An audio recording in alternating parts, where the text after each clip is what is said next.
We're back to the Neil Haley Show here on the Caregiver Dave, Caregiver Dave Celebrity segment. Excited to welcome the program, Caregiver Dave Nasani. Dave, how are you? And you know what?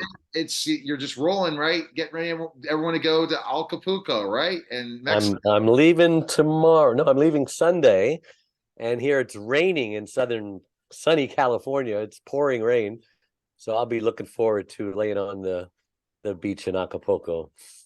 All right, my guest today is author Derek O'Hanley, author of Photos from the Front Lines, A Year of the Streets in Alameda, California County. How are you, Derek? And thanks for stopping by, man.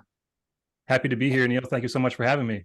So just talk about the specifics, of being a photographer. Was that always something you wanted to do, growing up and stuff, photography? It was something I did kind of on an amateur level. My mom was an inspiration. My great uncle, who lived next door, he was actually a photographer in the World War II Pacific Theater. He was part of the Marine Corps aerial reconnaissance unit. And so between the two of them, I feel like I got some inspiration as a kid. And then getting older, I worked as a paramedic, and we see some crazy stuff out there on the streets. And so I got back when cameras were just getting small enough to stick in your pocket before they were on phones. I got one and I brought it in the field and got some interesting stuff. And this project kind of was born out of something like that, where it's interesting to see the car accidents and the kind of more spectacular things that you see in the field, but this is more focused on the providers and trying to really humanize the folks who are in this profession, because I think that the career of a paramedic is kind of esoteric for people. They're out there, they see the ambulances driving around, if they call 911, they show up. But what they actually do, the nuts and bolts and the trauma that these folks are exposed to, I think is often going unnoticed. Are you in Alameda County of California? Correct. I recently moved up to the Portland area a few months ago, but that's where I was for the last 10 years or so. That's Northern California, right? Alameda? Yeah, Bay Area, East Bay from San Francisco. What's it like there? Crime, just normal part of California, or what? Alameda County is an interesting area. It's home to Oakland, so obviously a giant urban center, and all the things that come along with that. Affluent area. It's affluent. There's also the Oakland Hills, so lots of money up in the hills. There's also going south in the county gets a lot more rural. So there's Dublin, Pleasanton, Livermore, things like that. So to be a paramedic in Alameda County is an interesting thing, because you can go from being out in the country dealing with a car accident to being in Oakland and dealing with a shooting the next call. So it's a very varied place to work. I think that helped with getting some of the interesting shots that we did out there in the field. What did you learn from seeing what was happening on the front lines with, putting this whole book together? Yeah, I think that was kind of the genesis of the whole project, Neil. But I knew that these stories were happening out there, and I knew that they would go unnoticed if they weren't documented.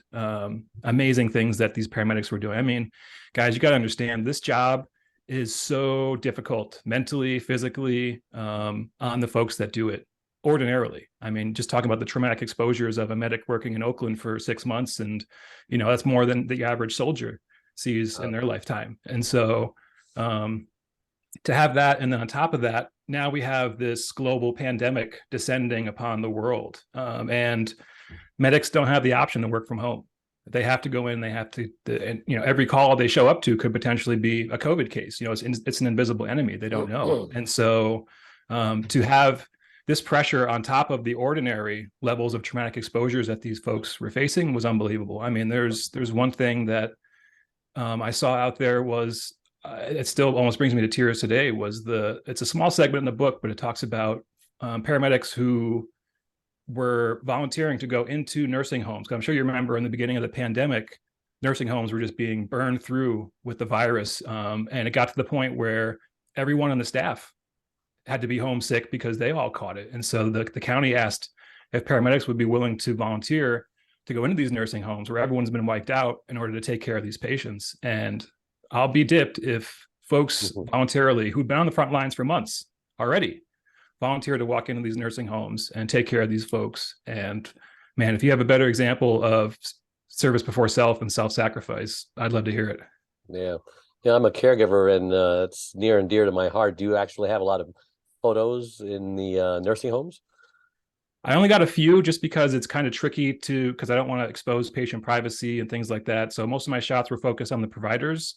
And again, this whole project, essentially could have easily not happened. I could have just stayed home throughout this entire thing. But it's also a great risk to myself, and unique to this battlefront, if you will, because I use military vernacular in the book quite a bit to try and tie those two conceptions in people's minds together of military and medic, because again, the level of traumatic exposures that paramedics see is only comparable to that of someone who's been in combat or a soldier or something like that. The PTSD, Derek, the challenges before COVID.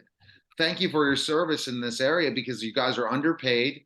You're the ones that are always there when it's the biggest emergencies possible, the biggest traumas, compared to being in the military. And people in the military are not dealing with trauma like you. You're guaranteed if you become a paramedic, you're going to have trauma every day, right? I mean, there's going to be a traumatic call or different thing, less than a police officer, anything. And people don't see that. They don't really value you guys as first responders, or we don't value enough to just put you on a pedestal by themselves. That's totally, I agree 100%. And that's a saying I heard recently from someone I was talking with was, the military protects us overseas, first responders protect us at home. And I think we need to start thinking about our first responders like we do our military, because like you're saying, Neil, I served with folks when I was in the military who spent their 4 years working in the logistics office, which is extremely important, and they should be thanked for their service 100%. But let's compare the traumatic exposures of the logistics clerk to, like I said, any medic who's been on the streets of Oakland or any other major city for more than a few months, and there is no comparison. So that's why I started kind of a campaign for, hashtag thank medics for their service, because I think as society, we need to, that's the basic level, but like, what else can we do to take care of these folks? Like, you see, that's kind of my thing too, is like, no one cares about World War I, right? Because there's no photos, there's no videos. Once they started pushing photographers and video folks to the front lines in World War II, they started showing the civilians these images. Are like, that this is what these folks have to deal with. Like, this is what they're seeing. Like, wow, we should thank these folks. We should, take care of their healthcare and their education, and, make sure that these folks are exalted in society. And so that's kind of the mission behind what the book is kind of harkening back to those days of black and white World War II battleground photography to hopefully, trigger an emotional response in folks. And, if you see something, then you're more likely to understand it and want to take care of it. Right. Yeah. Did you know any first responders who actually died of COVID, and how many times did you contract it? I only contracted it once. I know there were quite a few medics who got pretty bad cases of it, actually, especially with the first strains that were coming around before the vaccines and all this stuff. But fortunately, I don't know of any medics, at least in Alameda County, that I'm aware of, who perished from it. But definitely, it wiped out quite a few, especially in the early days. A lot of them are younger. Yes, it is a rather younger population workforce. Yeah. Because it's really hard to I don't know how anyone stays in this career field for 10, 20, 30 years. I mean, people do it. It's astounding to me. It makes my jaw drop when I see these folks, and their level of resilience that these folks must have to be able to do it is just astronomical. But that being said, one of the things that really struck me about being out there in the field was, there's all the accidents and this and that, and you expect a medic in Oakland to be kind of grizzled and have that kind of emotional armor and, things like that. And they do, and they can come across kind of gruff, especially if they don't know you. But the thing that really struck me was that despite all they see, and despite the gruffness, the compassion is still there.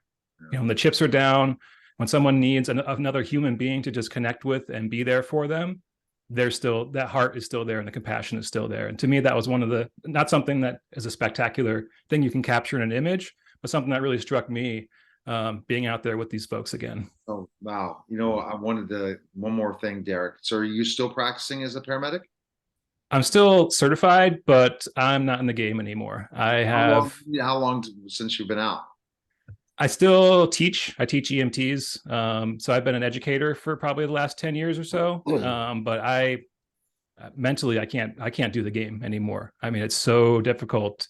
I might be better off now because I'm actually doing things like therapy and that type of stuff to process a lot of these things. But that wasn't therapy, and post-traumatic stress, things like that were not mentioned when I was in paramedic school. I can tell you that much. So I'm kind of playing catch up on my mental health, and I'm hopefully exposure to things like this and these shows will help, inspire medics and those to, take care of them and take care of themselves, because this is such a hard thing to deal with.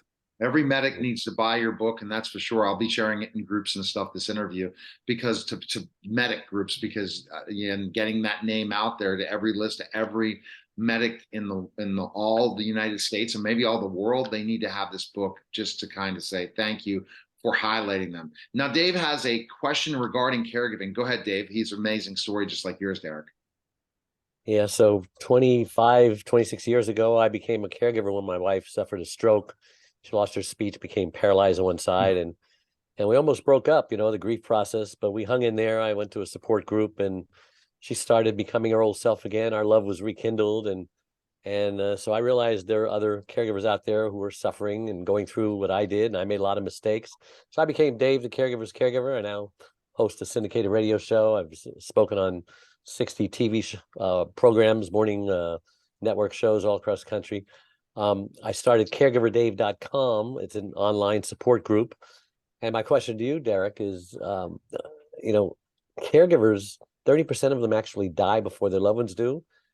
And I wasn't prepared. I truly believe that everyone is either going to become a caregiver or need a caregiver. Has caregiver touched your life? I would say, probably one of the best examples I can give from my own personal life would be when my own grandfather was on his deathbed. And I didn't even really, we come from a kind of an old Irish Catholic family where, illnesses and things aren't really spoken about, and, suffer in silence, and, those kind of maxims that you hear from the old school kind of East Coast families. And so I didn't really know he had cancer until he was on his deathbed. And so it was all kind of a shock, like, whoa, what's going on? Like, I didn't even know he was sick. And then all of a sudden he's to the point where he can't even speak. And then, can't take care of himself, can't eat.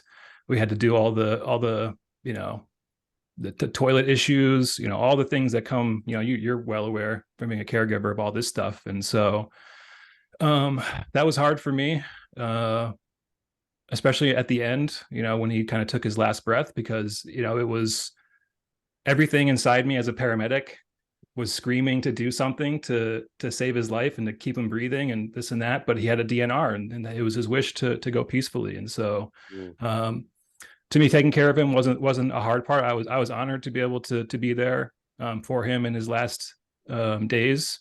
But to me, that was the hard part, was just letting him go and having to resist all my training and all that stuff from all over the years. Yeah, we moved into caregiver wellness retreats now for caregivers, because they don't get enough breaks, and they give and give and give till there's nothing left to give. So now we take them over to Acapulco and give them 7 days, 7 nights, along with a coaching program, mastermind, just to help them stay alive. It's a tough thing. It's a tough thing to deal with, and there's secondary traumatic stress too that comes from being a caregiver. Compassion fatigue is also called as well. And, just witnessing this stuff, just being involved in it is enough to affect the caregiver and have a huge impact. And so you're exactly right. You need to be a lot of times with mental health, we're reactive. Yeah. We need to be proactive. And it sounds like the program that you have going on is something proactive you can do for these folks to mitigate the effects of the stress and the compassion fatigue that is inevitable when taking care of someone long term. Well, it's still not easy for them to take care of themselves, because, it's like pulling teeth to get them to do what they need to do. Yep, sometimes we're our own worst patients. So, Derek, where is the best place people can find information on you? Is your book available now, or where people can get it? It was just published yesterday, so it's available right now at dope.net, DOHP.net/books. You can check that book, my other book, and we have another project that hopefully will be coming up soon, where I'm collecting some of the war stories of the medics who are out there on the streets and getting some of that documented. All right. Well, congrats on that. Congrats on continued success. And let's get that word out about medics, because they definitely need to be we always talk first responders. We got to talk medic too, just by itself. So appreciate it. Thank you so much, guys. Thanks for having me. You're welcome. You're listening and watching The Neil Haley Show, and we'll be back in just a moment.